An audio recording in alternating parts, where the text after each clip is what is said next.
அனைவருக்கும் வணக்கம். கடகராசினியர்களுக்கு எண்ணி 3 நாளில் எதிர்பாராத ஒன்று நடக்க போகிறது. அந்த நாள் 28/11/2024. யாராலும் தடுக்க முடியாது. அந்த வகையில் கடகராசினியர்களுக்கு என்ன மாதிரியான நன்மைகள் எல்லாம் ஏற்பட இருக்கு, கிரக நிலைகளின் ரீதியாக அமையிருக்கும், சாதகங்கள் என்ன, பாதகங்கள் என்ன, மேலும் என்ன மாதிரியான முன்னேற்றங்கள் எல்லாம் ஏற்பட இருக்குது, குறிப்பா இத்தருணங்கள்ல என்ன மாதிரியான நன்மைகள் எல்லாம் ஏற்பட இருக்கு என்பது குறித்தான முழுமையான பதிவு தான் இந்த வீடியோல நம்ம விரிவா பார்க்க போகிறோம். அந்த வகையில கடகராசினியர்களை பொறுத்த வரைக்கும் சாதாரண பிரதோஷ வேளைகளில் சிவாலயம் சென்று வழிபட்டால் 1 வருடம் ஆலயம் சென்று இறை வழிபாடு செய்த பலன் கிடைக்கும். அதுவே சனிக்கிழமை வரும் மகா பிரதோஷத்தன்று இறைவனை வழிபட்டால் 5 வருடம் ஆலய வழிபாடு செய்த பலன் கிடைக்குங்க. சிவபெருமான் அபிஷேக பிரிய, அவருக்கு பிரதோஷத்தன்று கறந்த பசும்பால் கொண்டு அபிஷேகம் செய்து வழிபட்டால் சிறப்பான பலனை பெறலாம். இல்லை என்றால் இளநீர் அபிஷேகம் செய்வது நல்லது. இறைவன் இயற்கையை விரும்பக்கூடியவர். எனவே இயற்கையான வில்வ இலை அர்ச்சனையும் சிவபெருமானை மகிழ்ச்சிப்படுத்தும். இது தவிர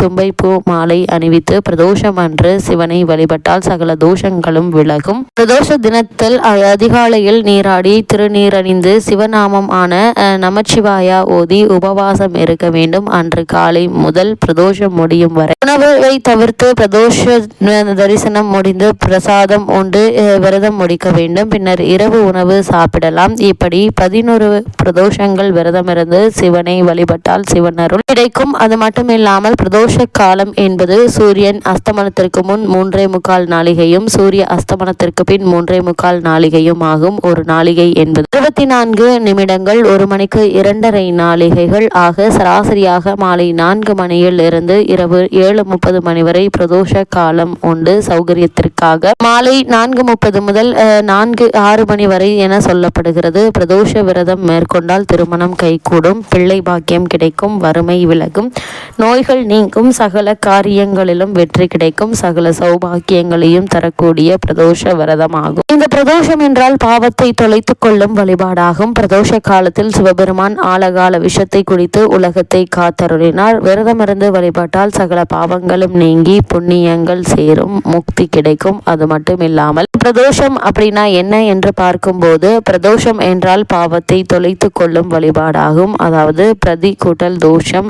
என்று பிரிக்கப்படுகிறது. என்றால் பிரதி என்பது ஒவ்வொன்றும் எனவும், தோஷம் என்றால் பாவத்தை குறிப்பதாகும். பிரதோஷ வழிபாடு செய்வதால் ஒவ்வொருவரும் தனக்குரிய பாவத்தை தொலைத்து கொள்ளும் வழி என குறிப்பிடப்படுகிறது. ஒவ்வொரு மாதமும் அமாவாசைக்கு பின் பௌர்ணமிக்கு பின் வரும் திரியோதசி திதி எனும் 13ஆம் நாள் மாலை 4:30 மணி முதல் 6 மணி வரை பிரதோஷ காலமாக கடைபிடிக்கப்படுகிறது. அது மட்டுமில்லாமல் இந்த பிரதோஷத்தினுடைய புராண கதை என்ன என்று பார்க்கும்போது, பார்க்கடலை கடைந்து அதிலிருந்து வரக்கூடிய அமிர்தத்தை உண்டால் மரணமில்லா வாழ்க்கை வாழலாம் என மகாவிஷ்ணு கூற தேவர்கள் அமிர்தத்தை எப்படியாவது எடுத்தாக வேண்டும் என தயாராகினர். ஆனால் அது எளிய வேலை அல்ல என தெரிந்து கொண்டு அசுரர்களையும் இதில் பங்கேற்க அழைத்தனர். தேவர்களும் அசுரர்களும் அமிர்தம் கடைய ஒத்துழைத்து பார்க்கடலை மந்தார மலையை மத்தாகவும் வாசுகி பாம்பை கயிறாகவும் பயன்படுத்தி கடைய தொடங்கினர். அந்த நேரத்தில் மந்தார மலை மண்ணுக்குள் பதிந்தது.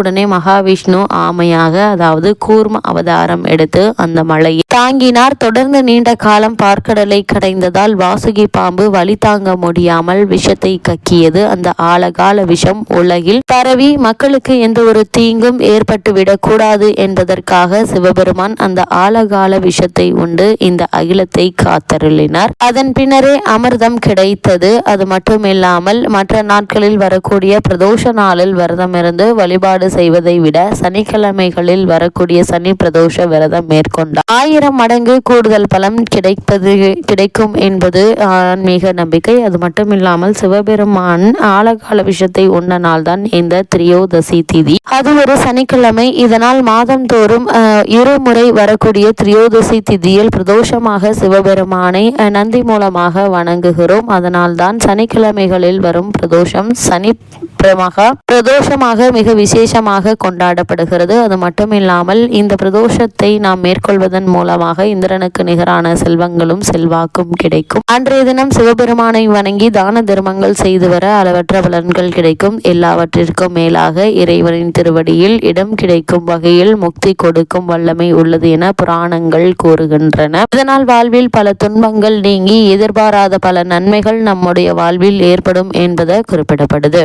இந்த வகையில கடகராசினியர்களுக்கு 28/11/2024 தேதியான இன்றைய தினம் மேலும் என்ன மாதிரியான நன்மைகள் எல்லாம் உங்களுடைய வாழ்வில் ஏற்பட இருக்கு என்று பார்க்கும்போது, உங்களுடைய ராசிக்கு 3ஆம் இடத்தில் அமர்ந்த கேது உங்களுக்கு மிக சாதகமான பலன்களை வாரி வழங்கி கொண்டிருக்கிறாருங்க. அதே போல வெளிநாடு சென்று பணியாற்ற வேண்டும் என்ற விருப்பம் உள்ளவர்கள், அதற்கான முயற்சிகளை மேற்கொண்டு வருபவர்களுக்கு நல்ல ஒரு முன்னேற்றம் ஏற்பட இருக்குது. வெளிநாட்டில் நல்ல ஒரு நிறுவனத்தில் நல்ல ஒரு ஊதியத்துடன் கூடிய வேலை கிடைக்க இருக்குதுங்க. வெளிநாட்டிற்கு செல்லும் யோகம், அந்நியர்களுடைய உதவி உங்களுக்கு கிடைக்கும் வாய்ப்புகள் உண்டுங்க. தனுசு ராசியில் சுக்கிரன் பலம் பெற்று இருப்பதால கலை தொழில்கள் நன்றாக நடக்குங்க. ஆடை ஆபரண சேர்க்கை உண்டுங்க. விலை உயர்ந்த பொருட்களை வாங்கும் யோகம் ஏற்படும். உங்களுடைய ராசிக்கு 11ஆம் இடத்தில் குரு அமர்ந்து ராசியின் 5ஆம் இடத்தை பார்ப்பதால பூர்வ புண்ணிய பலம் அதிகரிக்குங்க. அதனால் திருமணத்திற்காக முயற்சிகளை மேற்கொண்டு வரும் கடகராசினருக்கு சிறு முயற்சியிலேயே நல்ல ஒரு வரன் அமைவதற்கான சாத்தியக்கூறுகள்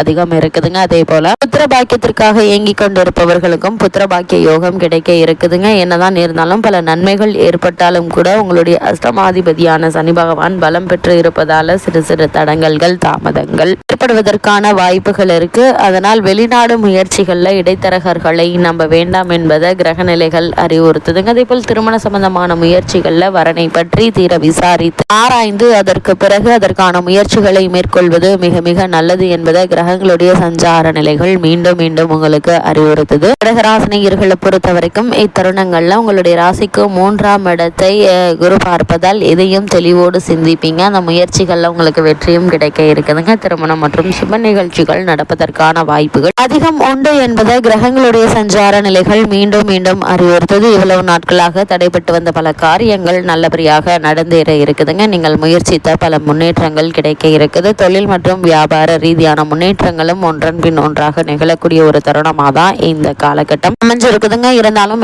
என்ன மாதிரியான விஷயங்களை நீங்கள் கவனமாக இருக்க வேண்டும் என்று பார்க்கும்போது, பொது வாழ்வில் உள்ளவர்கள் மிகவும் கவனமாக இருக்க வேண்டிய ஒரு காலம் என்று தாங்கள் சொல்ல வேண்டும். பெண்களால் அபவாதம் ஏற்படக்கூடுங்க. குடும்ப ரகசியங்களை மற்றவர்களிடம் பகிர்ந்து கொள்ள வேண்டாங்க. பங்குதாரர்களால் சிறு பிரச்சனை ஏற்படலாம். வக்ரம் நீங்கிய அஷ்டமத்து சனி என்பதாலும் அவர் பார்வை குடும்ப ராசியில் விழுவதாலும் கொடுக்கல் வாங்கலிலும் சனி என்பதாலும் அவர் பார்வை குடும்பராசியில் விழுவதால் கொடுக்கல் வாங்கலில் கவனமாக இருங்க. குடும்ப உறவுகள்ல மிகுந்த கவனம் தேவை. எடுத்தோம் கௌத்தம் என்று பேசிட வேண்டாங்க. குடும்பத்தில் சிறு சிறு வாக்குவாதங்கள் வந்தாலும் கூட பொறுமை காப்பது மிக மிக நல்லது என்பதை கிரகநிலைகள் மீண்டும் மீண்டும் உங்களுக்கு அறிவுறுத்துது. அது மட்டும் இல்லாம கடகராசினியர்களை பொறுத்த வரைக்கும் இந்த 28/11/2024 தேதியான இன்றைய தினம் கிரகநிலைகளின் ரீதியாக கூறப்படும் பரிகாரம் என்ன என்று பார்க்கும்போது, அஷ்டம சனி நடப்பதால சனிக்கிழமை தோறும் நவகிரக சன்னதி உள்ள கோவிலுக்கு சென்று வாருங்க. காக்கை சனிக்கிழமை எள் சாதம் போடுங்க. அது மட்டும் இல்லாம பிரதோஷ விரதம் மேற்கொள்வது எண்ணற்ற நன்மைகளை உங்களுடைய வாழ்வில் ஏற்படுத்தும்.